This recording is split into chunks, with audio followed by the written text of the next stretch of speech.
તો સત્તાના સિંહાસનમાં બેઠેલાની આંખમાં આંસુ આવવું જોઈએ. ન્યાયના પક્ષે ઉભા રહેવા જોઈએ. અન્યાય કરનારાને છાવરનારા ના હોવા જોઈએ. તકલીફ પડે ક્યાંય તો જેને તકલીફ પડી છે એ ક્યાં ધર્મનો છે, કઈ જાતિનો છે, ક્યાં વર્ગનો છે, ક્યાં પક્ષનો છે એ ન જોવાય, પણ જેને અન્યાય થયો છે એના આંસુ લૂછવાને એની તકલીફમાં ભાગીદાર થવા માટે એક વ્યક્તિએ જોવું જોઈએ. આ લોકશાહીનો સિદ્ધાંત છે. ઉનામાં કોઈ દલિત પર અત્યાચાર થાય તો જિગ્નેશભાઈ મેવાણી પણ ત્યાં પહોંચે અને દિલ્હીમાં બેઠેલા રાહુલ ગાંધીજી પણ પહોંચે. પણ ગુજરાતનો ભાજપનો નેતા ન જાય અને ગુજરાતમાંથી દિલ્હીમાં બેઠેલો નેતા પણ દલિતના ઘરે પૂછવા ન જાય. કોઈ નાની વ્યક્તિને ક્યાંય મુશ્કેલી પડે, હું ખાસ કહેતો હોઉં છું કે કોંગ્રેસના એક કાર્યકર્તાની એ જવાબદારી છે કે ક્યાંય પણ કોઈને અન્યાય થાય તો કોંગ્રેસના કાર્યકર્તાએ જ્ઞાતિ, જાતિ, વર્ગ, ધર્મ, પક્ષ કશું જ જોયા વગર જેને અન્યાય થયો છે એની પડખે ઉભા રહેવાનું છે. પરંતુ આ ભાજપ વાળા શું કરે? લાઈવમાં જોડાયેલા મિત્રો, બાબા સાહેબે બનાવેલા બંધારણના આર્ટિકલ 14 માં લખ્યું છે ઇક્વાલિટી બિફોર લો, કાયદા સામે બધા સમાન. આ ભાજપ વાળા શું કરે કે કાયદા માટે સમાનતા નહીં, એનો ગુનો કરે તો કાયદો જુદો અને બીજા કોઈનો ગુનો થાય તો એનો કાયદો જુદો. આપણા પરિવારનો કોઈ વ્યક્તિ ક્યાંક નાની ભૂલ કરે તો એના ઘર ઉપર બુલડોઝર ફરે, એના ટાંટિયા તોડી નાખવામાં આવે. અને ભાજપનો મોટો નેતા એ બળાત્કાર કરે, ખૂન કરે, અત્યાચાર કરે, પણ એના કોઈ કાયદો લાગુ પડે નહીં. બાબા સાહેબ આંબેડકરે આપેલા બંધારણમાં આ જોગવાઈ નથી. એ બંધારણ તો એમ કહે છે કે કાયદા સામે બધા સમાન. આપ જુઓ એમની નીતિ જુઓ. આજે આ ભાજપ વાળાનું ચાલે તો માનવને પણ સરખા ન ગણે એવી સ્થિતિ વાળા લોકો છે. એમને આજે પણ એ જ વ્યવસ્થા જોઈએ છીએ કે જ્યાં એક ગરીબ આદિવાસીના ઝૂંપડામાં જન્મેલા એકલવ્યજી પાસે એટલી મોટી વિદ્યા આવી કે જે મહેલમાં જન્મેલા પાસે નહોતી. અને ભસતા કૂતરાનું મોઢું એક આદિવાસી દીકરાએ એકલવ્યજીએ સીવી લીધું હતું તો એનો અંગૂઠો કાપી લીધો હતો કે આની પાસે વિદ્યા ન રહેવી જોઈએ. આ એ જ માનસિકતા આજે પણ છે. અને એટલા જ માટે તમને જીપીએસસી માં ઓછામાં ઓછા કેમ સિલેક્ટ થાવ આનું પ્લાનિંગ કરવા. એ કોંગ્રેસની સરકાર હતી જેણે નિર્ણય કર્યો કે કોઈ દલિત, કોઈ બક્ષી પંચ, કોઈ આદિવાસીનો દીકરો એ કાયમી ખેત મજૂર રહે એમ નહીં. એને સાંથણીમાં જમીન મળતી અને ખેત મજદૂરમાંથી ખેડૂત બનતો હતું ને. આવું સાંથણીમાં મળતી ને જમીન અને ખેત મજદૂરમાંથી એ ખેડૂત બનતા હતા. કેટલાય દલિત ભાઈઓના, અમારા માવજીભાઈ બેઠા છે શિવરો, આવા અનેક કિસ્સાઓના જાણકાર લોકો અહીંયા બેઠા છે કે ખેત મજદૂરમાંથી ખેડૂત બન્યા. આજે મળે છે કોઈને હાથણીમાં જમીન? આ ભાજપના આટલા શાસનમાં કોઈ થયો ખેત મજદૂરમાંથી ખેડૂત? હા, જેને કોંગ્રેસે આપી હતી ને એને કહ્યું તારો શરત ભંગ થયો છે એમ કરીને પાછી જમીન લઈ લીધી હોય. આવા દાખલા મળે છે ને કે તારી જમીનમાં શરત ભંગ થયો છે, પાછી લઈ લેશે. આ માનસિકતાને સમજજો. આમ આદમી પાર્ટી એ એક જ શતરંજના ચટ્ટા બટ્ટા છે. એમને કઈ તકલીફ આપણી પડે તો એની ચિંતા નથી. અરે હું દિલ્હીનો પ્રભારી હતો. અનેક દલિત ભાઈઓ તેમના અધિકારની માંગ કરતા હતા. ક્યારેય એમની અધિકારની માંગ સંતોષવામાં નહોતી આવતી.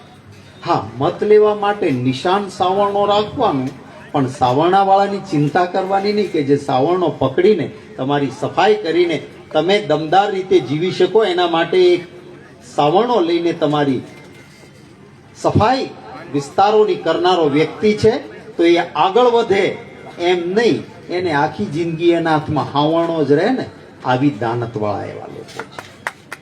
એ કોંગ્રેસ પાર્ટી હતી કે ના, શું કામ એ સાવરણો પકડે ભાઈ? એ સાવરણો પકડનાર વ્યક્તિ કલેક્ટર કે ડીએસપી બની શકવો જોઈએ, અને એટલા માટેની સુવિધા આપી તો કોંગ્રેસ પાર્ટી આપી. એટલે આ બંને ચટ્ટા બટ્ટાને સમજવાની જરૂર છે. મહેરબાની કરીને વિનંતી કરું છું, એક ઘર સુધી આ અવાજને, આ વાતને લઈને આપ જજો. દલિતો ઉપર ખૂબ અત્યાચાર થતો, આદિવાસી સમાજ ઉપર અત્યાચાર થતો. આ જે કરવા વાળા બેઠા છે હો, પણ જેને મનમાં વિચાર આવે ને અત્યાચાર કરવાનો, એને પહેલી બીક શેની લાગે? એટ્રોસિટી એક્ટની લાગે કે નહીં? કે આ કરવા જઈશું ને જો એટ્રોસિટી લાગશે તો જલ્દી જામીન નહીં મળે. છે ને? છે કે નહીં? હા કે ના?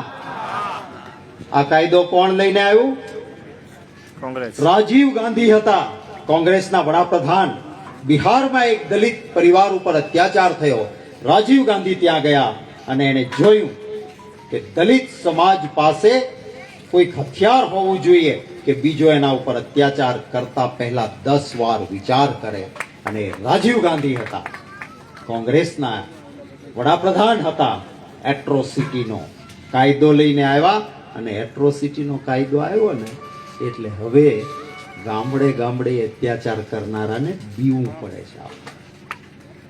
આ પરિવાર તો એ કાંટો કાઢ્યાનો પણ ગુણ ન ભૂલે એવું કોઈ સમાજ હોય ને તો એ દલિત સમાજ છે. બાબા રામદેવ પીર અમારા પૂર્વજોના, અમારા વંશમાં, અમારા ગોત્રમાં એમણે જન્મ લીધો. અને બાબા રામદેવ પીરે કંઈક પરચો આપ્યો. આજે એને વર્ષોના વર્ષો થઈ ગયા, પણ આ દલિત સમાજ છે કે આજે પણ રામદેવ પીરના આખ્યાન કરે અને દલિત સમાજની વચ્ચે રામદેવ પીરના મંદિરો. આવો ખાનદાન વર્ગ છે. ત્યારે હું વિનંતી કરું છું યુવાનોને કે આપના ત્રાજવામાં મૂકજો. એક તરફ એવી પાર્ટીઓ છે જે આ તાપડું ભલું નથી ઈચ્છતા, અને એમ માને છે કે મારી પાસે તો પૈસા છે ને, અને 94 ને એક પોટલી આપી દઈશું ને એટલે મત મળી જશે. સાબિત કરીને બતાવજો કે અમે બાબા સાહેબ આંબેડકરના વંશજો છીએ. તારું પોટલી ને 94 અમારો મત નહીં ખરીદી શકે, એ સાબિત કરીને આવો. નશા મુક્તિની વાતો કરીને પરિવારની અંદર પણ કોઈ તકલીફ હોય તો એ નશાથી ઊભી થતી હોય તો કોઈ યુવાન અવળા માર્ગે ન ચડે, એના માટેની સાધના કરે તો એ રાજકીય પક્ષ અને રાજકીય નેતા કહેવાય. મતના રાજકારણ માટે દારૂની પોટલીઓ આપીને આમથી આમ કરતો હોય તો એને સમાજ સેવક કહેવાનો કે રાજકીય નેતા કહેવાનો. આપની વચ્ચે આ ઉમેદવાર ઉભા થયા. અમે એનો ઉમેદવાર નક્કી કરતા પહેલા બહુ લોકો સાથે વાત કરી હતી. અમારા ભાઈ પૂજાભાઈ વંશ, ભાઈ ઇન્દ્રનીલભાઈ રાજ્યગુરુ, પરેશભાઈ ધાનાણી, અમારા વશરામભાઈ સાગઠિયા, લલિતભાઈ વસોયા, ભરતભાઈ અમીપરા, આ અનેક મિત્રોને સાથે વાત કરી કે સામાન્ય માણસને કોણ ગમે છે. અમારે ધનપતિ નહીં, લોકોના દિલોનો પતિ હોય એવો ઉમેદવાર મૂકવો છે. અને આ બધાએ ભેગા થઈને કહ્યું કે આ એક એવો વ્યક્તિ છે યુવાન જેને જિલ્લા પંચાયતમાં નિષ્ઠાને પ્રમાણિકતાથી કામ કર્યું, અને કોરોના આવ્યો ત્યારે કોઈ સ્વાર્થ વગર લોકોની જનસેવા કોઈએ કરી હોય તો નીતિન રાણપરિયાએ કરી છે. માટે એને સમજતા ખાસ કહું છું, આ કોઈ નેતા તરીકે કામ નહીં કરે, આપના બેટા તરીકે કામ કરશે. બે ઉમેદવારો એવા છે જે નેતા બનવા નીકળ્યા છે, અને આ આપના બેટા તરીકે કામ કરે એવો ઉમેદવાર છે ને પંજાના નિશાન પર મતો આપો. બે બહારના છે અને એક આપણો છે. આ આપણો છે, ઓલા બહાર વાળા છે. ખાસ વિનંતી કરું છું, મદદરૂપ બનજો. અનેક કાવા દાવા આવશે, અનેક પ્રકારના હથગંડાઓ આવશે. મનની મક્કમતાથી આપણા મતનો ઉપયોગ કરીને કાંઈ આમ તેમ વિચાર્યા વગર પંજાના નિશાન ઉપર મતો આપજો વિનંતી કરવા આવ્યો. અમારા એસસી સેલના ચેરમેન ભાઈ પીઠડિયા આખા ગુજરાતમાં ક્યાંય તકલીફ હોય તો જઈને ઊભો રહેનારો માણસ છે. આજે આપણી વચ્ચે આવીને ઉભા છે. ભાઈ જિગ્નેશભાઈ ક્યાંય પણ તકલીફ હોય અડધી રાતનો હોંકારો છે. આજે આપની વચ્ચે આવ્યા છે. કોંગ્રેસ પક્ષના અમારા કાર્યકારી અધ્યક્ષ મારા સાથી છે. કેટલાક લોકો કોશિશ કરતા હતા હો, કંઈક ડખો છે. અરે ભાઈ ડખો નથી, આ ઘરનો મામલો છે, તમારે પડવાની જરૂર નથી. અમારે ત્યાં આંતરિક લોકશાહી છે, વાત કરવાનો અધિકાર છે ભાઈ, પણ બેસીને એનો ઉકેલ શોધવતા પણ અમને આવડે છે, કારણ કે અમે પરિવારના સભ્યો છીએ. સમાજ સેવા માટે ભાઈબંધ ક્યારેય પણ સ્વાર્થનું સમીકરણ ન હોઈ શકે. અહીં ખૂબ બધા નેતાઓ સ્ટેજ ઉપર બેઠા છે, મારા સાથે વર્ષો સુધી ધારાસભ્ય રહ્યા હોય એવા આગેવાનો છે, જિલ્લા પંચાયત તાલુકા પંચાયતના ચૂંટાયેલા પ્રતિનિધિઓ છે, આપણા એઆઈસીસીના સેક્રેટરી, મધ્યપ્રદેશના ધારાસભ્ય, અને એ પણ એકદમ એવા સમાજમાંથી આદિવાસી સમાજ, દલિત સમાજ એની વચ્ચે સતત કામ કરતા ભૂપેન્દ્ર મરાવીજી છે. હમણાં જ આપણે ભાઈને ઇન્દ્રનીલભાઈને સાંભળ્યા. માણસ દિલથી બોલે છે અને દંભ નથી કરતો, એટલે એને કેટલીક વાતો કરી પણ કરી. આપ સૌને વિનંતી કરું છું, જિગ્નેશભાઈ વિસ્તારથી બોલી શકે, લાંબી વાતો કરવી નથી. અમારા અહીંના અડધી રાતનો હોકારો જુનાગઢ જિલ્લાના પૂંજાભાઈ વંશથી લઈને અનેક મિત્રો અહીં બેઠા છે. માફ કરજો, સ્ટેજ ઉપર ખૂબ નેતાઓ છે, લાંબી વાત કરતો નથી, કારણ કે આપ પણ ઘણા લાંબા સમયથી અહીંયા બેઠા છો. મારી બહેનો દીકરીઓ અહીંયા આવી છે, એનું વિશેષ સ્વાગત કરું છું. આ જાગૃતિ છે, અને બહેનો દીકરીઓ જાય અને બીજી બહેનો દીકરીઓ સુધી વાત પણ પહોંચાડજો. જે પરિસ્થિતિ સમાજની કરી છે એના માટે જવાબદાર સામેની પોલિટિકલ પાર્ટીઓ છે, અને જરા જાકારો આપવાનું કહેજો. મોંઘવારી નડે તો કોઈ મોટા ઉદ્યોગપતિઓને ધનપતિઓને નથી નડતી, મોંઘવારી સામાન્ય પરિવારને નડે છે. અને ત્યારે એ પરિસ્થિતિની અંદર જ્યાં આપણા દીકરા દીકરીઓના અધિકાર છીનવાતા હોય, જ્યાં આઉટસોર્સિંગ દ્વારા, જ્યાં ફિક્સ પગાર દ્વારા યુવાનોનું શોષણ થતું હોય, પેલો કોન્ટ્રાક્ટર 17,000 રૂપિયા લે આઉટસોર્સિંગમાં, અને કોઈ યુવાન દીકરો કે દીકરી એના પાસે કાળી મજૂરી કરાવનારો એક કોન્ટ્રાક્ટર 7,000 રૂપિયા એને આપે અને 10,000ની મલાઈ ખાય. આવા લોકોને ઓળખવાની જરૂર છે. તો આપ સૌને વિનંતી છે, પંજાના નિશાન પર મતો આપજો ને અપાવજો. આ કોંગ્રેસ પાર્ટી છે જે હંમેશા તમામ વર્ગ, ધર્મ, જ્ઞાતિને સાથે લઈને ચાલે છે. આ ભાજપ પણ એક વખત કહેજો કે ખાલી એક દિવસ માટે આરએસએસ ના પ્રમુખ દલિતને બનાવે છે? એક દિવસ માટે બનાવો એમ કહેજો, બનાવશે? અરે મને ગૌરવ છે કે કોંગ્રેસ પાર્ટીના રાષ્ટ્રીય પ્રમુખ ખડગે સાહેબ હોય તો એ દલિત સમાજના. અરે મને ગૌરવ છે કે મારા ગુજરાતના પ્રભારી મુકુલ વાસનિકજી હોય, સૌથી સિનિયર મોસ્ટ જનરલ સેક્રેટરી એઆઈસીસીના, તો એ દલિત સમાજના. મારા સાથી કાર્યકારી અધ્યક્ષ અહીંયા જિગ્નેશભાઈ મેવાણી બેઠા છે. અહીંયા અમારા માજી ધારાસભ્યશ્રીઓ, જિલ્લા પંચાયત વિપક્ષના નેતા આપણા સમાજમાંથી આવે છે. હંમેશા દરેક સમાજ વર્ગ, ધર્મ અને અન્યાય ગમે ત્યાં થયો છે. કોઈ પાટીદાર દીકરીને અમરેલીમાં અન્યાય થાય તો પણ કોંગ્રેસીએ બોલવું પડે, અને કોઈ દલિતના દીકરા દીકરીને અન્યાય થાય તો પણ કોંગ્રેસે બોલવું પડે, અને કોઈ આદિવાસીને ત્યાં અત્યાચાર થાય તો પણ કોંગ્રેસે બોલવું પડે, કોઈ બક્ષી પંચના ઉપર અન્યાય થાય તો પણ કોંગ્રેસે બોલવું પડે. કઈ જાતિ કે કોઈ મુસ્લિમ બિરાદરને ત્યાં અન્યાય થાય તો માત્ર એક જ્ઞાતિ બોલે એમ નહીં, એક જ્ઞાતિમાં ન હોય એ નેતાએ પહેલો અવાજ ઉઠાવવો જોઈએ. આ વિચારધારા છે આપણી, અને એમાં આપ સૌ સહયોગ આપજો. વિજયી બનશે નીતિન રાણપરિયા. મેં કહ્યું કે નેતા તરીકે નહીં, આપણા બેટા તરીકે કામ કરશે. આ વાતને ખૂણે ખૂણે લઈને જજો. અનેક નેતાઓ દૂર દૂરથી ઉપસ્થિત રહ્યા. આપ સૌ વિશાળ સંખ્યામાં મોડી સાંજ સુધી ઉપસ્થિત રહ્યા છો. પ્રદેશ કોંગ્રેસ સમિતિના પ્રમુખ તરીકે અને અંગત રીતે આપ સૌનો ખૂબ હૃદયપૂર્વક આભાર માનું છું. આપ સૌને શુભકામનાઓ પાઠવું છું. અને થાક્યા ન હો તો મારી સાથે જરા જોરથી બોલાવશો.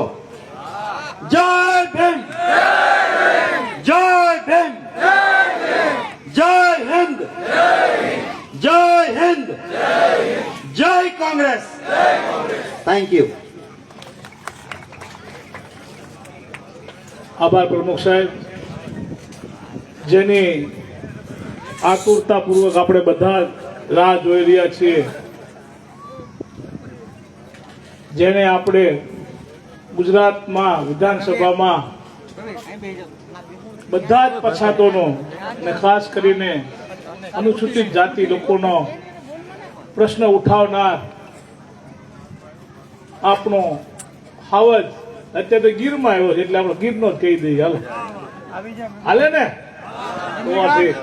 તો ભાઈ શ્રી જિગ્નેશભાઈ ને વિનંતી કરું કે પોતાનું ઉદ્બોધન આપે. ભાઈ શ્રી જિગ્નેશભાઈ મેવાણી.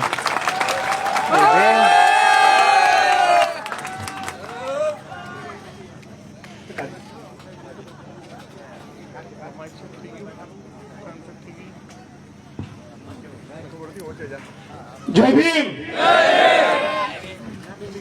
મંચ પરના કોંગ્રેસ પરિવારના સૌ જ સન્માનીય સાથીઓ, દરેકનું સમયની મર્યાદાના કારણે નામ ન લઈ શકું તો માફ કરજો.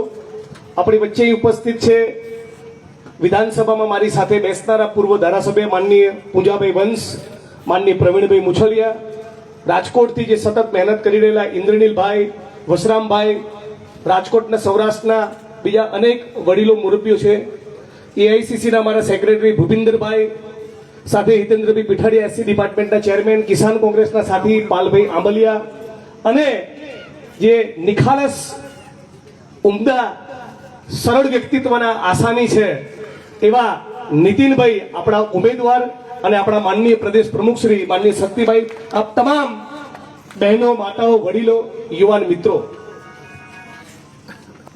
માનનીય શક્તિભાઈએ અનેક વાતો દરમિયાન તમને કામ સોંપ્યું કે 3 અલગ અલગ તરાજુમાં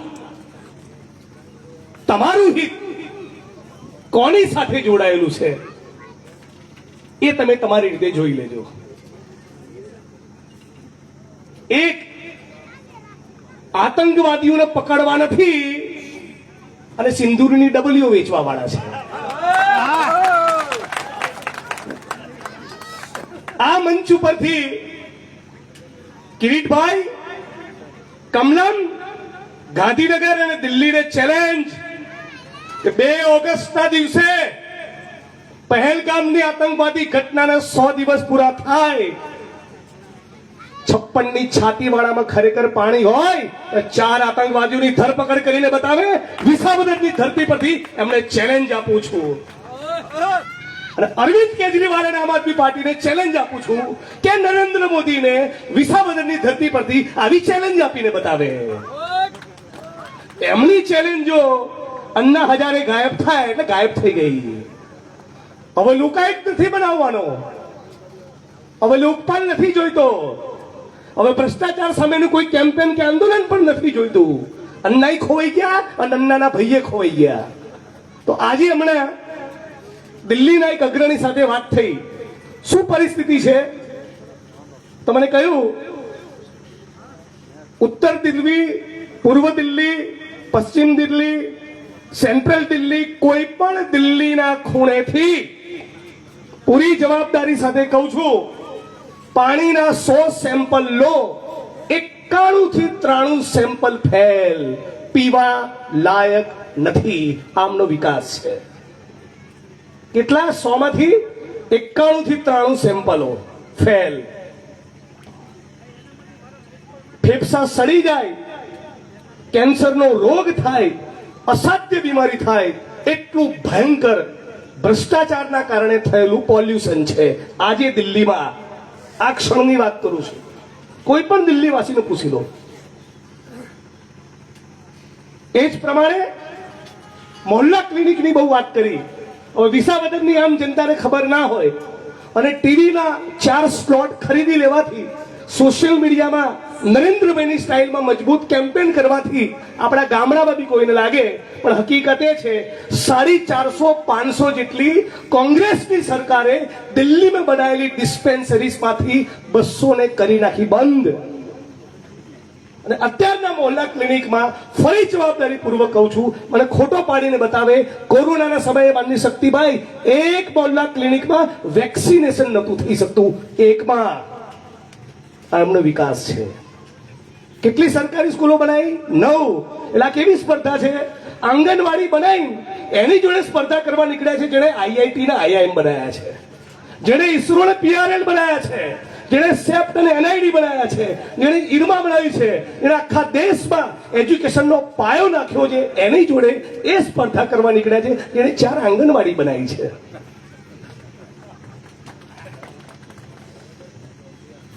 આજે સાથીઓ, આપ મોટી સંખ્યામાં સર્વ સમાજના લોકો પણ છો, પણ દલિત સમાજના મોટી સંખ્યામાં છું ત્યારે મારી બહેનોને, માતાઓને, વડીલોને અને યુવાન મિત્રોને ખાસ કહેવા માંગુ છું, 3 ત્રાજવા મૂકી લો. કાજળ કાળી અંધારી રાતે તમારો આ દીકરો જિગ્નેશ મેવાડી આવીને ઉભો રહેશે. કોઈ આપ પડાવવાનો નથી, કોઈ ભાજપ પડાવવાનો નથી. અને એક નહીં, આના 1000 પ્રયોગ કરી લેજો. 1000. હું તમારો અવાજ બનવા માટે તમે છાતી ખોલીને હિન્દુસ્તાનના કોઈ પણ ખૂણે નીકળી શકો, ડોક્ટર ભીમરાવ બાબા સાહેબ આંબેડકરનું બંધારણ લઈને આત્મસન્માનથી જીવી શકો, એટલા માટે ચૂંટણીના રાજકારણમાં આવ્યો છું. બાકી ધારાસભ્ય તો દેશમાં 5000 છે. અને એટલે તમારે વિચાર કરવાનો છે, તમારી આત્મસન્માનની લડાઈ કોણ લડશે? આજે શક્તિભાઈએ કીધું, અમરેલીની ઘટનામાં પીડિતોની પરિવારની મુલાકાતે ગયા. જિગ્નેશભાઈએ પીડિત પરિવાર માટે 72 કલાક બેઠા. એક ફરક્યો છે આમ આદમી પાર્ટીનો માણસ? ફરક્યું છે ભાજપમાંથી કોઈ? કેટલા અત્યાચારની ઘટનામાં તમારે એક મિત્રોએ, એક વડીલો, બહેનો, માતા, યુવાન દોસ્તો જે સોશિયલ મીડિયામાં વિડીયો સાંભળવાના છે, યાદ રાખે, ઉનાની ઘટના થઈ ત્યારે રાહુલ ગાંધી તમારી સાથે હતા. આ રાહુલ ગાંધીને તમે યાદ રાખજો. હાથરસમાં દલિત સમાજની દીકરીને જીવતી સળગાવી નાખી. અંતિમ દર્શન માટે પણ બળાત્કારનો ભોગ બનેલી દીકરીની લાશ એના સ્વજનોને ના મળી ત્યારે એ પીડિત પરિવારની પડખે કોઈ હતું તો રાહુલ ગાંધી હતા. એ ઉનામાં તમારી સાથે હતા, એ હાથરસની દીકરીની ઘટનામાં તમારી સાથે હતા. તમારા ભાઈને, તમારા દીકરાને જ્યારે આસામની જેલમાં નાખ્યો ત્યારે ઓલ ઇન્ડિયા કોંગ્રેસ કમિટીના એક હોદ્દેદારને કીધું કે જિગ્નેશભાઈ માટે રોડ પર ઉતરવાનું છે. મારી આસામ પોલીસે ધરપકડ કરી ત્યારે પણ રાહુલ ગાંધી મારી સાથે હતા. મને જે બરાબર યાદ છે શક્તિભાઈ, મારો મોબાઈલ પોલીસે લઈ લીધો હતો, પછી અંદર મારી ધરપકડ થી ત્યારે કકળાટ કર્યો ત્યારે મારો મોબાઈલ 5 મિનિટ માટે મને ઘરે 2 ફોન કરવા આવ્યા. ત્યારે રાહુલજીનો મેસેજ પડ્યો હતો. રાત્રે 2:30-3 વાગ્યાનો સમય હતો. એટલા માટે તમારે વિચાર કરવાનો છે કોની સાથે રહેવાનું છે.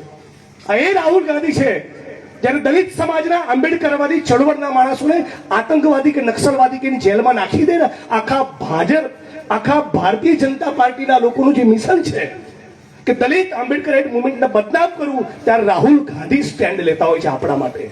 આ વાતને યાદ કરવાની છે. અને એમની પર માછલા ધોવાતા હોય છે સોશિયલ મીડિયામાં, મેઇન સ્ટ્રીમ મીડિયામાં, એમને બદનામ કરવાની કોશિશ કરતા હોય. છતાં આ ભારત ભૂમિનો ઇતિહાસ છે. દેશ આઝાદ થયો ક્ષણ આજનો દિવસ સૌથી વધારે કોઈના હાથમાં ડોક્ટર ભીમરાવ બાબા સાહેબ આંબેડકરનું પુસ્તક રહ્યું હોય તે રાહુલ ગાંધી છે. તમે જોઈ લો, તમામ પોલિટિકલ પાર્ટીના તમામ નેતાઓ જોઈ લો. એવું કેવું તમારું વિકાસનું મોડેલ કે તમને ઉભરાતી ગટર દેખાય, તમે સડક બિજલી પાણીની વાત કરો પણ આદિવાસી, મુસ્લિમ, ઓબીસી કે દલિત સમાજના આત્મસન્માનની વાત ના કરો. નથી જોઈતો આવો નકલી અડધો વિકાસ. કોંગ્રેસ પાર્ટી અને તમારો દીકરો, તમારો પરિવારનો દીકરો એ ટીઆરપી ગેમિંગ ઝોનમાં 6 26 લોકોના ભાજપના ભ્રષ્ટાચારના પાપના કારણે મૃત્યુ થશે તો પણ લડશે અને ઉનાળા પીડિતો માટે પણ લડશે.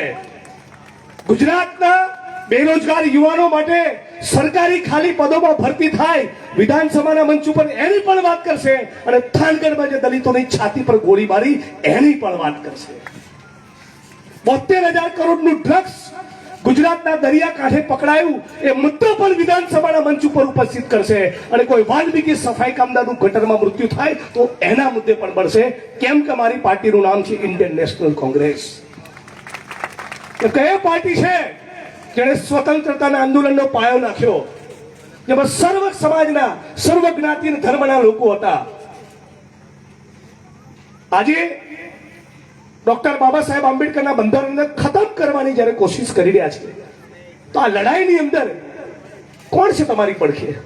એ કોંગ્રેસ પાર્ટી ઊભી છે, એ રાહુલ ગાંધી ઊભા છે. આજે આ તમામ લોકોનું કહેવા માંગુ છું, એક વાક્ય યાદ રાખજો. ગુજરાતની અંદર અને દેશની અંદર સેક્યુલરિઝમ ધર્મ નિરપેક્ષતાનો સવાલ સંત કબીરે કહ્યું, ના માલા જપું ના કર જપું મુંસે કહું ન રામ, રામ હમારા હમે જપે હમ પાયો વિશ્રામ, કબીરા હમ પાયો વિશ્રામ. આ એ ભારત ભૂમિ છે, આ રવિદાસની ભૂમિ, આ નાનકની ભૂમિ, આ સુફી સંતોની ભૂમિ, ઓલિયાઓ પીરોના ફકીરોની ભૂમિ. પેલો નકલી ફકીર નહીં. આ દેશની અંદર કેવી કોમી એકતા હોવી જોઈએ. ગરીબો, પીડિતો, શોષિતો, વંચિતો આત્મસન્માનપૂર્વક જીવન જીવી શકતા હોવા જોઈએ. અને એના માટે માનનીય શક્તિભાઈ યાદ કરાવ્યું એમ, રાજીવજીની સરકાર વખતે તમને શસ્ત્ર મળ્યું તમારા આત્મસન્માનને પ્રોટેક્ટ કરવા, એટ્રોસિટીઝ એક્ટ. કદાચ મારી પહેલી જાહેર સભામાં વાત કરી રહ્યો છું, આજે કહું અને બધા યાદ રાખજો, તમારી વર્તમાનના આવનારી પેઢીને કહેજો, ચૂંટણી બરાબર મધ્યમાં હોય અને કોઈ ગંભીર અત્યાચારની ઘટના બને અને એ વખતે નેતાએ સ્ટેન્ડ લેવાનું આવે તો પરસેવો છૂટી જાય. કેમ કે તમે પીડિતની પડખે રહો તો અત્યાચાર કરનારા સમુદાયને ના ગમે. એક વિધાનસભાની બેઠકમાં આટલી તકલીફ પડતી હોય તો રાજીવજી અને કોંગ્રેસ પાર્ટીને દલિતોની પડખે રહેતી વખતે કેટલું દુઃખ થયું હશે, કેટલું દર્દ સહન કરવું પડ્યું છે. કે પોતાની વોટ બેંકની પરવા દલિતોના આત્મસન્માન માટે નહીં કરી, એ વાત માટે જબરદસ્ત તાળી પાડો. આ વસ્તુને યાદ રાખવાની છે. આજે બાજુમાં અમરેલી છે, ભાવનગર છે, રાજકોટ છે, સુરત, વડોદરા, અમદાવાદ, આખા ગુજરાતમાં જેટલા પણ દલિતોના મધ્યમ વર્ગના ફ્લેટ બન્યા, સ્કીમો બની, ટેનામેન્ટ્સ બન્યા, એપાર્ટમેન્ટ બન્યા, કઈ રીતે ઊભું થયું? આજે પણ દલિત સમાજનો ભારતમાં એક બહુ મોટો વર્ગ તો ખેત મજૂર છે, ફેક્ટરીઓમાં જાય છે, સિક્યુરિટી ગાર્ડ છે, કોઈના બંગલાવાળાને ત્યાં કચરા પોતા કરવા આપણી બહેનો જાય છે, આશા વર્કર છે, આંગણવાડીમાં છે. પણ એક દલિતોનો મધ્યમ વર્ગ તૈયાર થયો એ ડોક્ટર ભીમરાવ બાબા સાહેબ આંબેડકરના બંધારણના કારણે અને કોંગ્રેસ પાર્ટીએ જાળવી રાખેલી અનામતના કારણે. અનામતના કારણે દલિત અને આદિવાસી ઓબીસી સમાજનો એક વર્ગ બીએસએનએલમાં ગયો, રેલવેમાં ગયો, ઓએનજીસીમાં ગયો, આઈયુસીમાં ગયો, શિક્ષક બન્યો, તલાટી બન્યો, એમપી એમએલએ બન્યો, આઈએસ આઈપીએસ બન્યો ને એમાંથી અમદાવાદના ચાંદખેડામાં 3 BHK ની સોસાયટીઓ આપણે ઊભી કરી છે. આ કોંગ્રેસ પાર્ટીનું યોગદાન છે. આજે બિન રાજકીય રીતે દલિત સમાજના લોકોએ 20,000ની આંબેડકરવાદી ચળવળ તરીકે રેલી કરવી હોય તો 20-25,000ની રેલીનો મંડપ થાય, માઇક થાય, વાદળી ખેસ થાય, એના સંસાધન આપણી જોડે ક્યાંથી આવે છે? આપણામાં તો કોઈ ટાટા બિરલા છે નહીં. એ દલિત સમાજના મધ્યમ વર્ગના લોકો સંસાધન આપે છે. અને આ દલિત સમાજનો મધ્યમ વર્ગ તૈયાર થયો બાબા સાહેબના બંધારણ અને કોંગ્રેસે ટકાવેલી, કોંગ્રેસે આપેલી અનામતની નીતિના કારણે. પણ હું આજે તમારી વચ્ચે લડી શકું છું, આ બોલી શકું છું, એના મૂળમાં શું છે? શિક્ષણ. અને શિક્ષણ કદાચ એટલા માટે હું પામી શક્યો કે મારી મમ્મી બીએસએનએલમાં નોકરી કરી 39 વર્ષ. 19 વર્ષની ઉંમરે મારી મમ્મીને નોકરી મળી. આના મૂળમાં પણ અનામત છે, એના મૂળમાં પણ ક્યાંક કોંગ્રેસ પાર્ટી છે, એના મૂળમાં પણ ક્યાંક ડોક્ટર બાબા સાહેબ આંબેડકરનું બંધારણ છે. અને હવે આટલું મોટું 70 વર્ષનું કોન્ટ્રીબ્યુશન યોગદાન હોય અને અચાનક કોઈ પાર્ટી આવીને તમને ફોસલવાની કોશિશ કરે તો અડધી રાતે તમારો આ ભાઈ જઈને ઊભું રહે છે જે આટલું 70 વર્ષનું યોગદાન છે, તમે એની શું કદર કરી? એટલે તમારી પણ જવાબદારી બને છે આવા નિખાલસ વ્યક્તિત્વને જીતાડવાની. ફક્ત તમારા વોટ નહીં, તમારા પરિવારજનોના વોટ નહીં, તમારા આડોશ પાડોશમાં વિસાવદરના ખૂણે ખાંચડેથી તમને કહો કોણ છે નીતિનભાઈ? તમારા ઘરનો માણસ, તમારા ઘરમાં રહેનારો, તમારા ઘરનું દર્દ સમજનારો તમારા જ ઘરમાં રહેશે આ જીવન. મેં એક બે મિત્રો સાથે વાત કરી. કોરોનાના સમયમાં ચૂંટણીના રાજકારણની કોઈ જ લાલસા વગર આખા વિસાવદરની ધરતી પર કોઈ માણસે રાત દિવસ એક કર્યા હોય, તે એક જ નામ છે નીતિનભાઈ રાણપુરિયા. અને એટલા માટે આપણા બધાની ફરજ બને છે, આપણા એક એક માણસની જવાબદારી બને છે. વિધાનસભામાં અમને પણ આવા સાથીઓની જરૂર છે. એટલા માટે હું હમણાં પ્રચારમાં આવ્યો છું. આવું સાલસ નિખાલસ વ્યક્તિત્વ, વિસાવદરની ધરતી, એ વિસાવદરની ધરતી, એની સાથે એમનો અંગત લગાવ છે. આ માટીમાંથી નીકળેલો માણસ છે. એમના માટે વિસાવદર એ ચૂંટણીના રાજકારણનો અખાડો નથી. આ માણસ માટે તો નહીં જ. અને હું કન્વિન્સ ના હોઉં ને કે ખરેખર આવો માણસ ના હોય તો આવું ન બી બોલું. મારો આત્મા જાણે છે કે આ નિખાલસ માણસ છે, એની જોડે સચ્ચાઈ છે, નિષ્ઠા છે. છેલ્લામાં છેલ્લો માણસની વેદનાને વાચા આપશે. એટલા માટે તમારી વચ્ચે એને ઊભો છું. એક પ્રચાર એવો હોય કે પાર્ટીની નોકરી માટે કરવો પડે, અને એક પ્રચાર એવો જેમાં તમારા આત્મામાંથી અવાજ આવે. મારો આત્મા કહે છે કે આ માણસ જીતવો જોઈએ. દલિત સમાજ, ઓબીસી સમાજ, આદિવાસી સમાજ ગુજરાત મારા દેશમાં ડીએનટી મુસ્લિમ સમાજ સાથે એનો સરવાળો કરીએ માનની પૂંજાભાઈ, તો 80-85% આબાદી થાય. આ 80-85% સત્તા સંપત્તિના ગણિતમાં ક્યાં ઉભો છે? એના માટે થવી જોઈએ જાતિ જનગણના. સાંભળે છે અરવિંદ કેજરીવાલ એક શબ્દ આના વિશે બોલતા? અને એક દિવસ ખાલી ગયો જ્યારે રાહુલ ગાંધી ના બોલ્યા હોય. નરેન્દ્ર મોદી એટલે ઘમંડનો પર્યાય. એ ઘમંડના પર્યાય પણ ઝૂકવું પડ્યું રાહુલજી સામે અને કહેવું પડ્યું કે જાતિ જનગણના કરાવીશું. શું ફાયદો જાતિ જનગણના થાય? જાતિ જનગણનાનો ફાયદો એ કે ખબર તો પડે ભારત ભૂમિની જમીનો કોની પાસે છે. જાતિ જનગણના થાય તો ખબર પડે કે SC, ST, OBC, minority, DNT સમુદાયના કેટલા માણસો ચીફ સેક્રેટરીના પદ સુધી પહોંચે છે, કેટલા માણસો ન્યાયતંત્રમાં પહોંચે છે, કેટલા લોકોને ટેન્ડર મળે છે, કેટલાક લોકોને સંસાધનો છે નથી. અત્યારે તો શું થયું છે? આરએસએસ અને ભાજપના 15% લોકો આખી કેક ખાય છે અને આપણને 85% ને પેલી કેક ઉપરની તૂટી ફૂટી આપી છે. આ ગણિત બદલવું હોય તો કોંગ્રેસ પાર્ટી અમારી સાથે અને રાહુલજી સાથે ઉભા રહો. તમને ગેરંટી આપીએ છીએ આપણા જીવતે જીવ કંઈક તો આનું ગણિત બદલીને બતાવીશું. એની ગેરંટી આપવા તમને આવ્યો છું. મને ઘણીવાર સવાલ થાય મારા પોતાના માટે કે કોઈ પણ જ્ઞાતિ કે ધર્મના વ્યક્તિ ઉપર અત્યાચાર થયો હોય, અન્યાય થયો હોય, રેપ થયો હોય, કોઈના ઘરો સળગાવી નાખ્યા હોય, કોઈનું ખૂન થયું હોય, તો જે પાર્ટીના માણસો મૌન રહે, જેને કોઈ દિવસ આમ આદમી પાર્ટી અને બીજેપીને લેવા દેવાની કોઈ દિવસ, તો આપણા આત્મસન્માનની કોઈ વેલ્યુ નથી. પછી આ લોકો શું કરશે? ચાલાકી 14મી એપ્રિલે વાદળી રંગનો જબ્બો સિલાવશે અને વાદળી ખેસ નાખશે અને તમારા મારા કરતા પણ સુંદર 1.5 મિનિટની બાબા સાહેબ આંબેડકર વિશે સ્પીચ આપીને એની ક્લિપને સોશિયલ મીડિયામાં વાયરલ કરાવશે. આ વાતના ઝાંસામાં આવતા નહીં. જય ભીમ બોલનારા બધા તમારા થવાના નથી. આ સમજી લેજો. જય ભીમ બોલવાની સાથોસાથ બંધારણને લાગુ કરવાની વાત કરશો, દલિતોના આત્મસન્માનની લડાઈ લડશો, જાતિ જનગણનાની વાત કરશો, એ કોંગ્રેસ પાર્ટી અત્યારે કરી રહી છે. આપ તમામ લોકો સમજદાર છો. આપ તમામ લોકોને વિનંતી કરું છું કે નીતિનભાઈ એ મારા ભાઈ છે અને એમણે લાંબુ વાત ના કરી, એમણે લાંબુ કોઈ ભાષણ ના કર્યું, બોલ બચ્ચન નથી ને, સરળ માણસ છે. આવા સરળ માણસને તમે જીતાડો, બદલામાં હું તમને ગેરંટી આપું છું, દરેક વખતે કદાચ સત્ય બને કે ના બને, પણ બને ત્યાં સુધી તમારી વચ્ચે આવીને ઉભો રહીશ. એટલી વાતની તમને ગેરંટી આપું છું.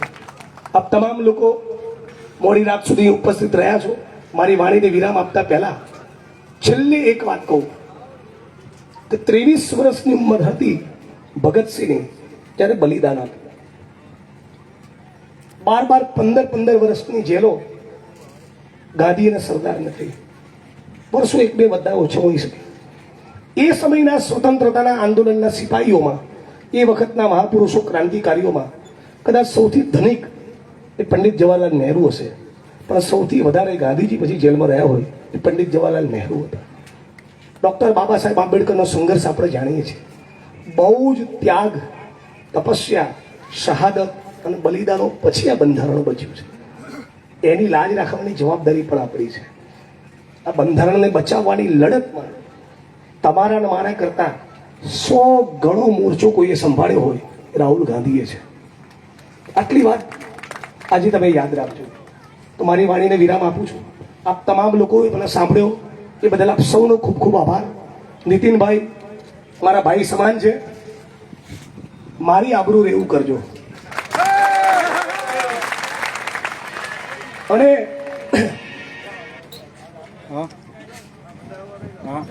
અને સમગ્ર વિસાવદરના દલિત, ઓબીસી, મુસ્લિમ, કિસાન, મજદૂર, બેરોજગાર યુવાન, ફિક્સ પગાર આઉટસોર્સિંગ કોન્ટ્રાક્ટના કર્મચારીઓ તમામને કહું છું, એક દિવસ તમારો અવાજ બન્યો છું. મારી વાણીમાં તમને સત્ય લાગે તો નીતિનભાઈને તમે જીતાડજો. આટલું કહીને મારી વાણીની વિરામ આપું છું. જય ભીમ, જય ભારત, જય કોંગ્રેસ, જય સંવિધાન. હું કહીશ લડેંગે, તમે કહેશો જીતેંગે. લડેંગે, લડેંગે, લડેંगे. નીતિનભાઈ तुम आगे बढ़ो, हम तुम्हारे साथ हैं. जय भीम, इनकलाब जिंदाबाद. આભાર જિગ્નેશભાઈ. હવે આ સભાની આભાર વિધિ માટે હું અનુસૂચિત જાતિ જિલ્લાના પ્રમુખ ભાઈ શ્રી વિનુભાઈ સિંગલને વિનંતી કરું કે આભાર વિધિ કરું.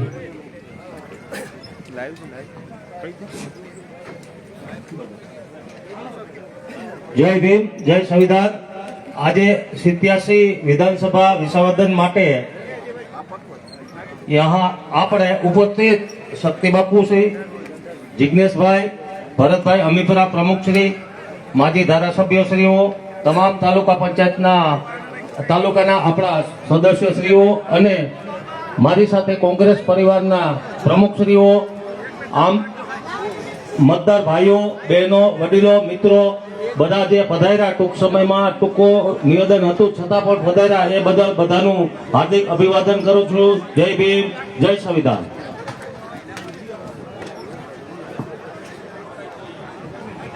બધા લોકોને વિનંતી છે કે જમીને જાય. ભોજનની વ્યવસ્થા અહીંયા રાખેલી છે.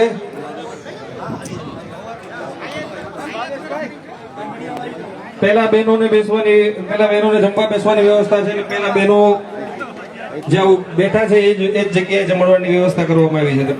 બહેનોને વિનંતી કે ત્યાં થોડા ઉભા થઈ જાય તો વ્યવસ્થા કરાવી દઈએ આ બાજુ.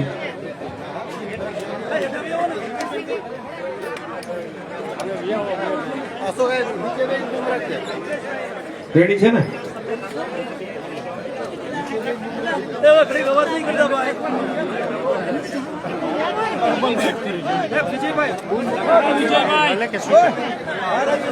વિજયભાઈ બોલાવે.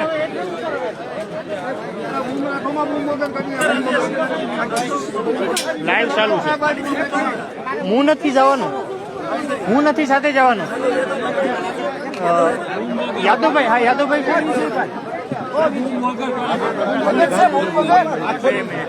કેમ ઓડિયો મારે પૂરો કરો 2 મિનિટ કેવા મારે ખાલી નીચે રાખવાનું કહું છું.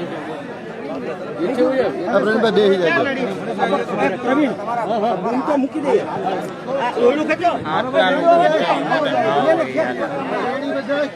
સ્ટેજ ભાંગી જશે હવે.